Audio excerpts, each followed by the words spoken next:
Hey y'all, the Comics Kid 2099 here to once again bring you a video where I talk about an episode of a superhero animated series. Today, I'll be talking about the Batman the Animated Series episode Make 'em Laugh. If you haven't seen the episode, go do that before you go any further because there will be spoilers. Or stay and listen as I sum up the plot before I get into the review itself. Joker is mind-controlling comedians to become goofy criminals so that he can take control of the comedy competition they judge every year, which he was spurned from in the previous year. Batman and Robin stop the Joker and he is taken away. Cue credits.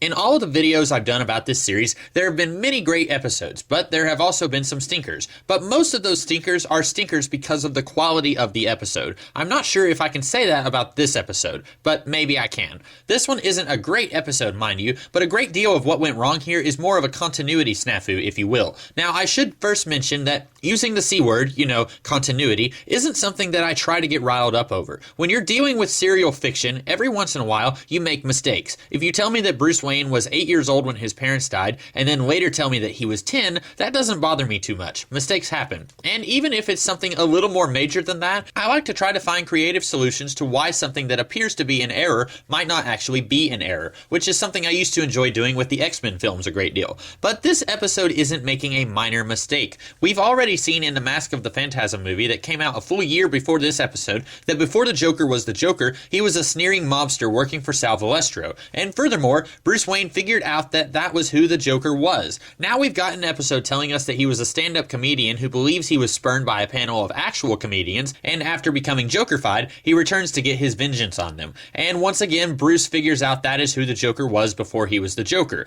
This isn't an, oh, that's no big deal, accidents happen kind of thing. This feels more like a deliberate, full-on retcon of events we've already been given, with no real rhyme or reason as to why this retcon is being implemented. And you might say, in the Killing Joke, Joker says that if he must have an origin, he wants it to be multiple choice. And you're right, that is an aspect of the Joker that I really like. In fact, I love that aspect of the Joker. Given my druthers, I would prefer the Joker not be given one concrete origin that is held up as canon over any other. In fact, I wouldn't have minded getting multiple contradictory origin stories if they were all in the mind of the Joker. Maybe do something like the New Batman Adventures episode, Legends of the Dark Knight, where Joker is in Arkham and the Doctor asks him about his origin and Joker gives a few different origins. That'd be a really cool episode to see, but that's not what we got. As I said, Batman, a figure who exists outside of Joker's warped mind, figures out that the Joker was somehow a sneering but silent gangster and also a loud, boisterous wannabe comedian. These two possible origins do not fit together in any way, folks. But maybe I'd have been okay with this episode doing this if the story was actually good.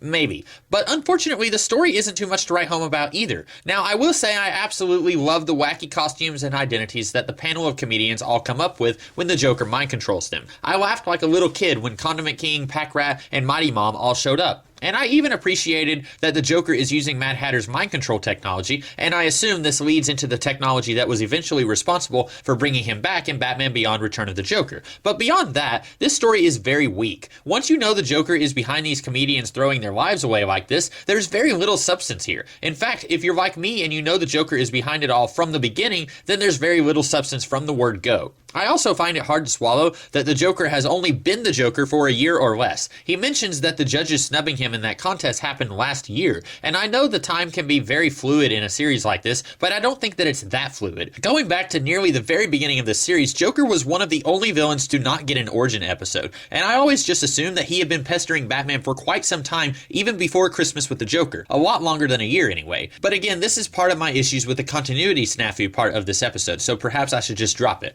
Overall, I think it's pretty clear this episode is meant for people who never saw Mask of the Phantasm, which is an odd demographic to aim an episode at. But even if you don't have the whole Joker origin thing clouding your appreciation, I legitimately don't think this episode has a whole lot going on. It's not as substanceless as Fire from Olympus, but it's pretty light on really anything worth noting. It's not the best, but it's definitely not the worst. It's somewhere in the middle, but closer to the worst. So those are my thoughts on this episode of Batman the Animated Series. Let me know what you guys thought of this episode and of the review. If you like this review, you're in luck because I do this sort of thing every Saturday. Next weekend, I'll be talking about the final episode of Batman Beyond, and the following Saturday, I'll be returning for another episode of Batman the Animated Series. And I also do other videos throughout the week, so be sure to check those out as well. In the meantime, you guys have a great rest of the day. Catch you later.